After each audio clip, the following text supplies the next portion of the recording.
তাহাদের কথার আজকের নিবেদন পয়োধরি, কলমে কল্যাণ দত্ত, গল্প পাঠে আমি কাকলি, সহযোগিতায় নীল, নির্দেশনায় অনির্বাণ।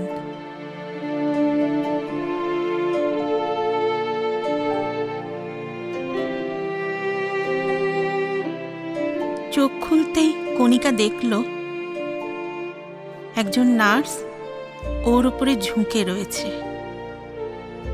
নার্স জিজ্ঞেস করল, এখন কেমন লাগছে? কণিকা বোঝার চেষ্টা করল কোথায় আছে। মনে হচ্ছে হাসপাতালের বেড, হাতে স্যালাইন লাগানো। কণিকা সারা শরীরে ব্যথা টের পাচ্ছে। কণিকা চোখ বুঝল আবার। ট্রেনের সামনে কণিকা ঝাঁপ দিতে গেছিল। তলপেটে একটা 3.5 মাসের নতুন জীবন আসছে। আছে কি?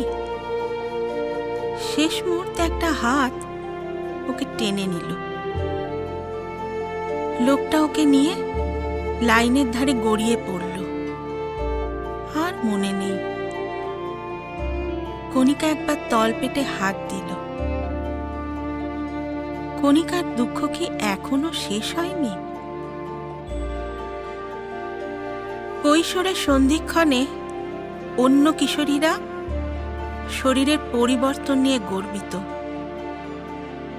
তখন থেকেই কণিকার দুঃখের শুরু। শরীরে মাংস ধরল না।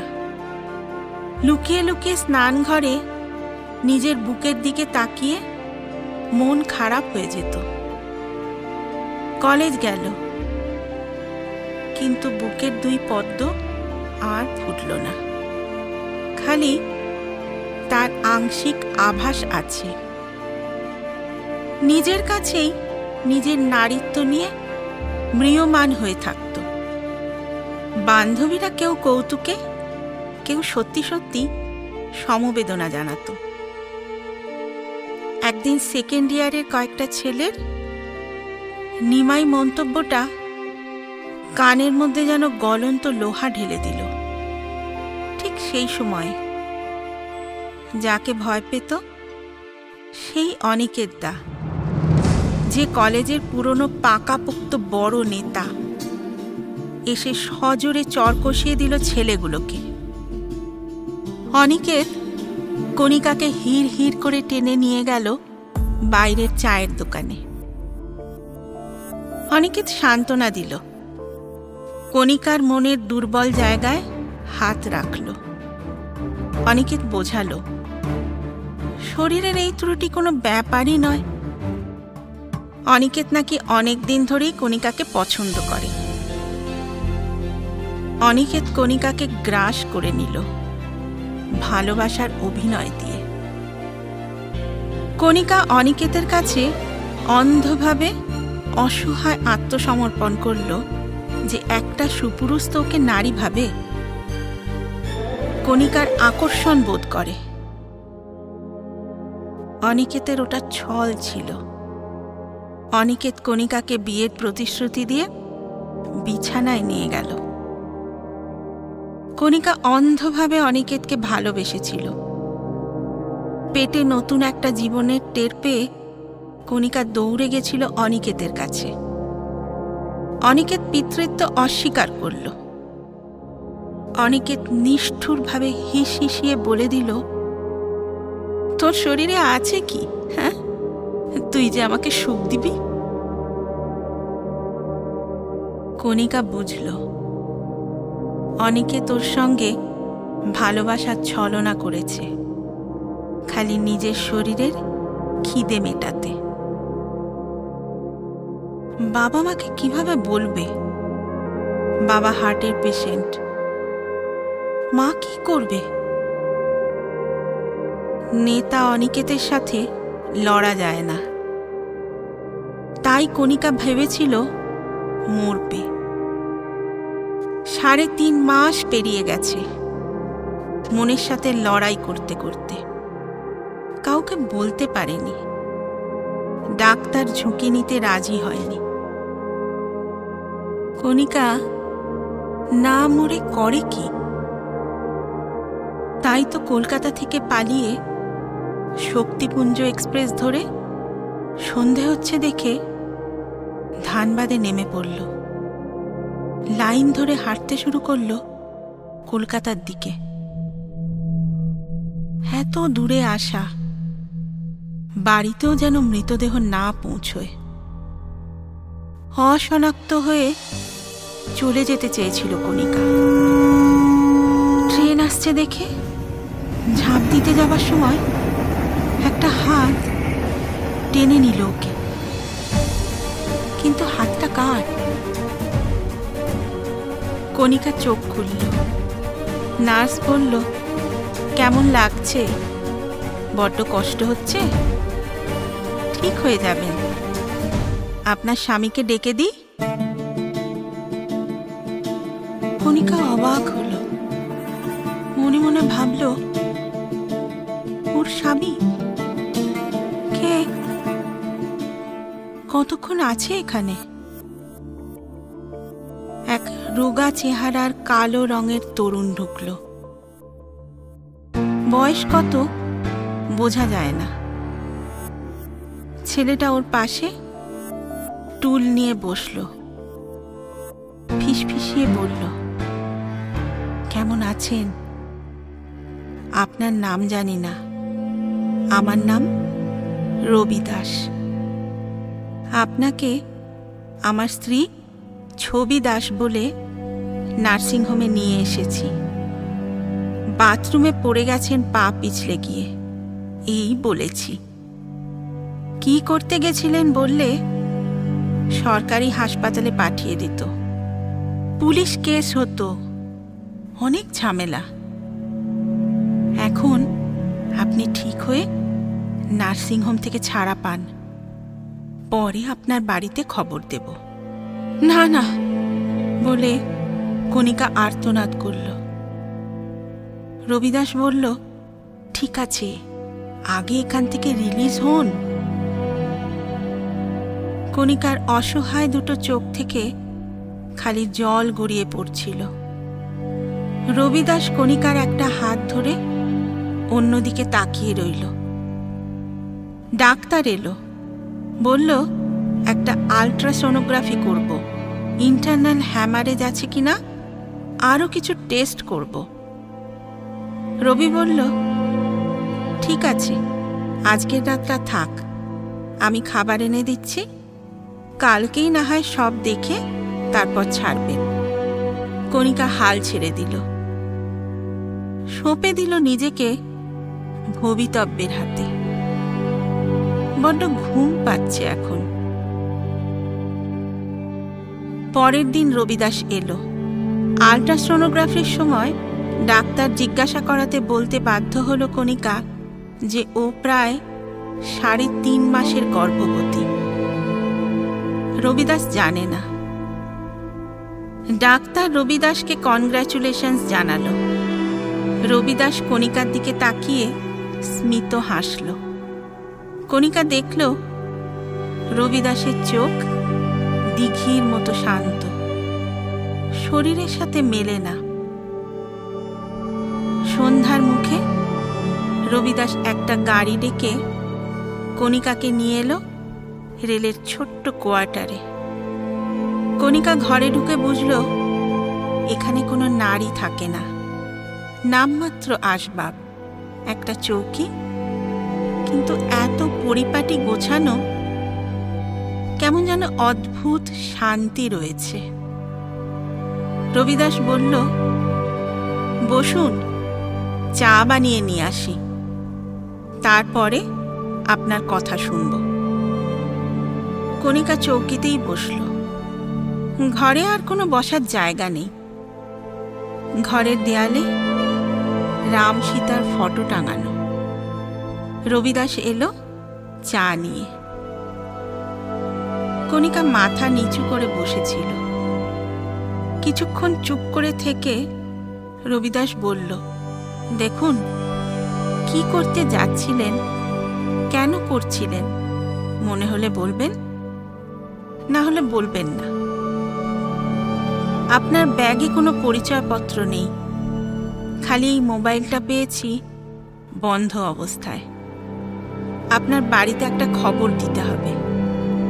আপনি 2 দিন লাপাতা রয়েছেন। কোথায় থাকেন?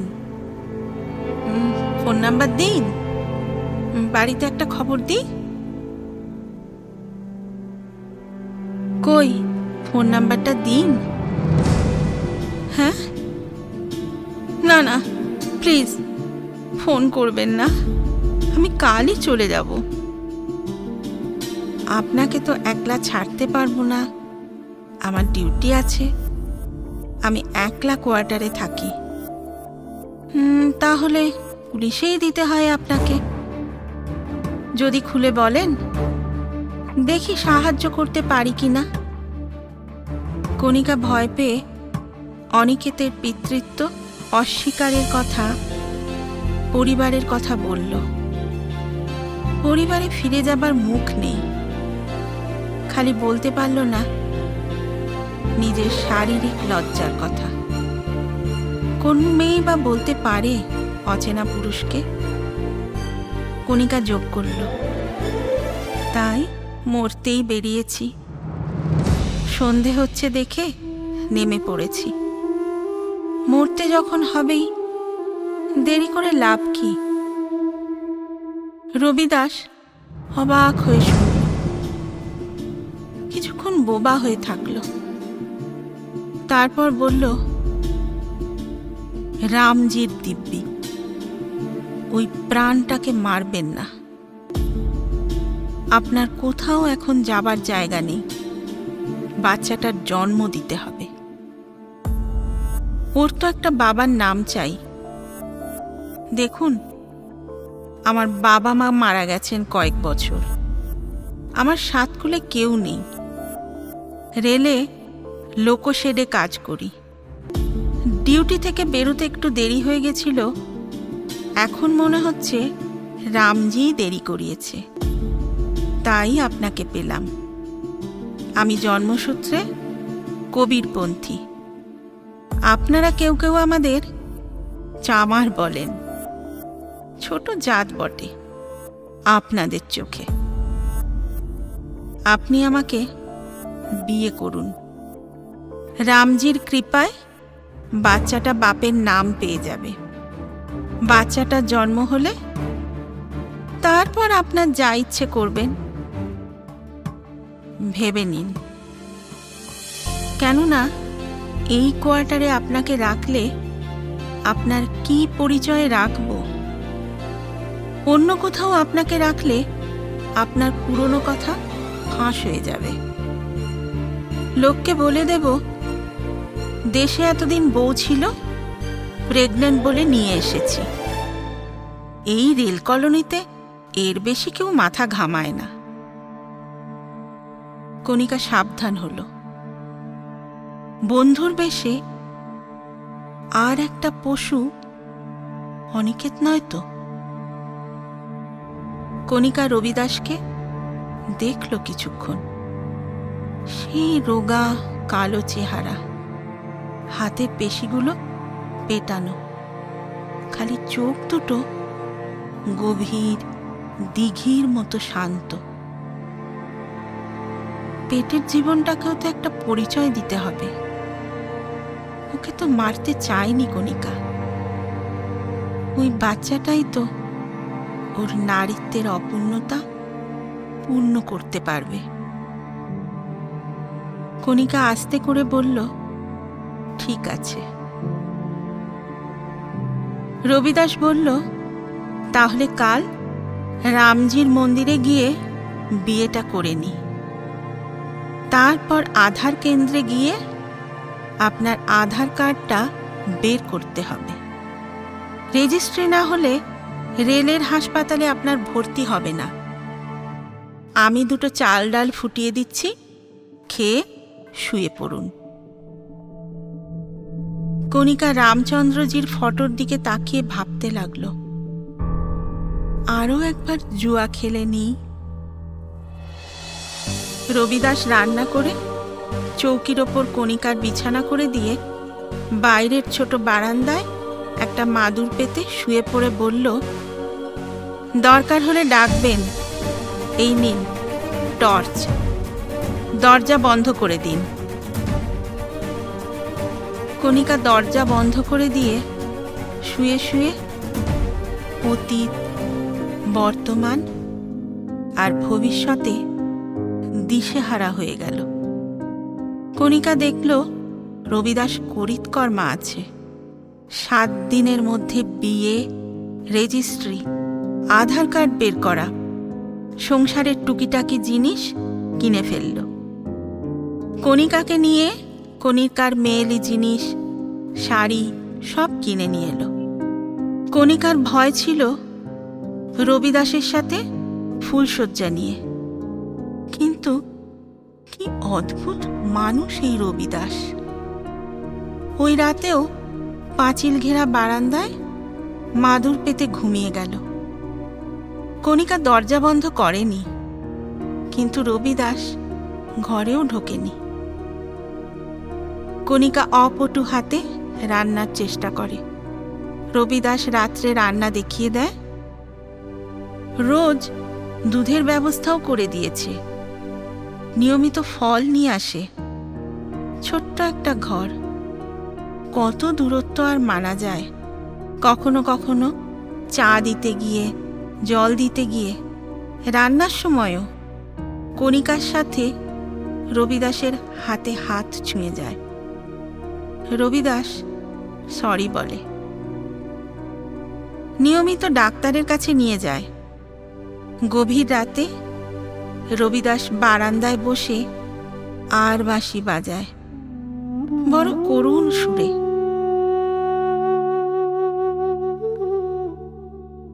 কণিকা ঘরে শুয়ে শোনে।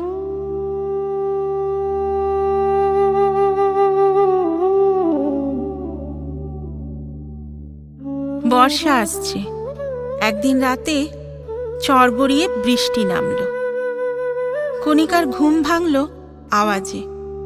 দরজা খুলে দেখে রবিদাস মাদুর গুটিয়ে বারান্দায় দেওয়াল ঘেঁষে বসে আছে। বৃষ্টির ছাঁটে বারান্দা ভিজে গেছে। রবিদাসকে ঘরে ডেকে নিল। রবিদাস ঘরে মাদুর পেতে শুয়ে পড়ল। গর্ভের 5-5.5 মাসের মাথায় কণিকা একদিন আবিষ্কার করল বুকের 2 স্তন অনেক ভারী হয়ে গেছে। একলা ঘরে ছোট্ট আয়নায় নিজের উন্মুক্ত বুক অনেকক্ষণ ধরে দেখল। ভালো লাগছিল নিজের নিটোল বুক দেখতে। বুঝল ভগবান অতিথির জন্য ব্যবস্থা করছে। ভয়ও হচ্ছিল, অতিথির পূর্ণ ব্যবস্থা হবে তো। অজান্তে রাম সীতার ফটোর দিকে নজর চলে গেল।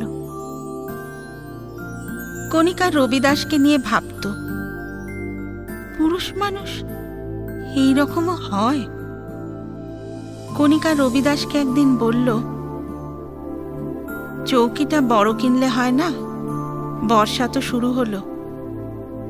রবিদাস বলল, একটু হাত টান আছে, মাইনে এলেই বড় খাট কিনব, নইলে মা আর বাচ্চার হবে কি করে? কণিকা কি বলতে চাইছিল আর রবিদাস কি বুঝল? রবিদাস কি বুঝেও বোঝে না? সময় যায়। পাশের কোয়ার্টারের বুড়ি চাচি এসে নানান উপদেশ দিয়ে যায়। ঠিক সময়ে অতিথি এলো, ছেলে হয়ে। রবিদাসের খুশি আর ধরে না। কলোনির লোককে মিষ্টি মুখ করালো। কণিকা খালি অবাক হয়, ভগবান এ কোন মানুষকে জোগাড় করে দিয়েছে? বুক ভরেই দুধ এলো। রবিদাস কণিকাকে জিজ্ঞাসা করেই নাম রেখেছে, কবির। কণিকা মানুষটার কাছে কত ঋণী। মানুষটাকে নাম দেবার অধিকার দিতে পেরে ভালো লাগছিল।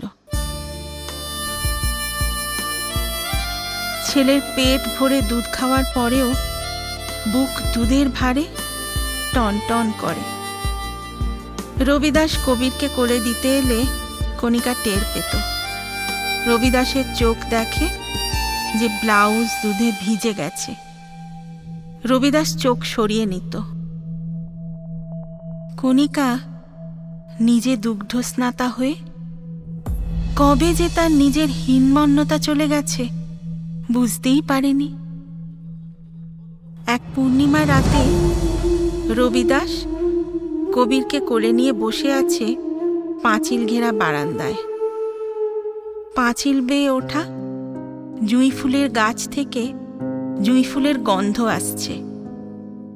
কণিকা ঘর থেকে বেরিয়ে রবিদাসের দিকে মুখ করে দেওয়ালে হেলান দিয়ে বসল।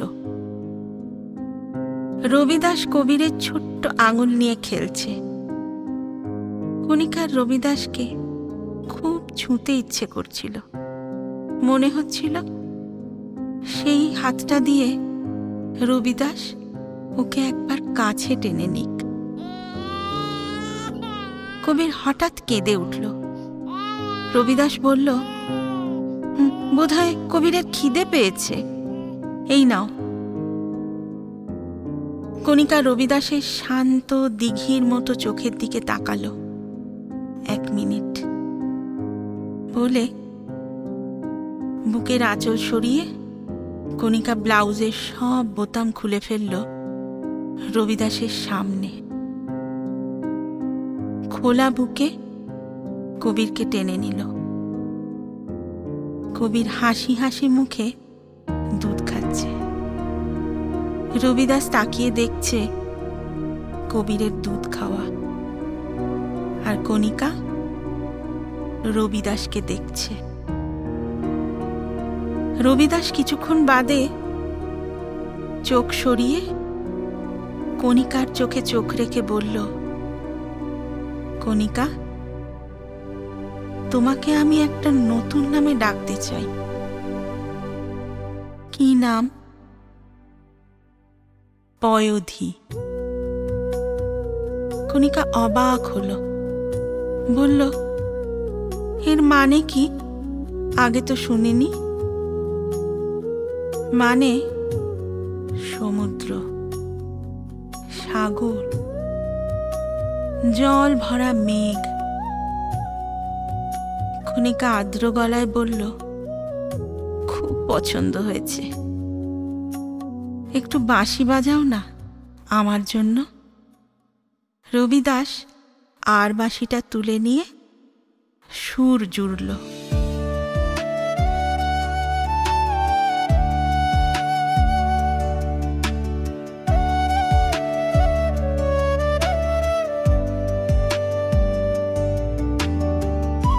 পাগল করা জ্যোৎস্নায় জুঁই ফুলের গন্ধে ভরা বারান্দায় উন্মুক্ত বুকে কবির কোলে পয়োধি, পাশে বংশীধারী রবিদাসের সুর ছেড়ে লেখককে এবার যেতেই হবে।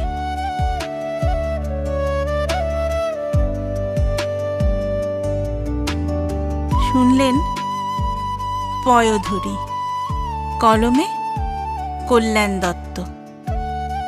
গল্পটা ভালো লেগে থাকলে লাইক এবং শেয়ার করবেন, এবং আরও নতুন গল্প শোনার জন্য সাবস্ক্রাইব করতে ভুলবেন না আমাদের ইউটিউব চ্যানেল তাহাদের কথা।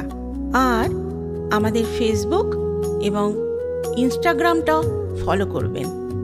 আগামী সপ্তাহে আরও একটা নতুন গল্প নিয়ে হাজির হব আমি, কাকলি। শুনতে থাকুন তাহাদের কথা।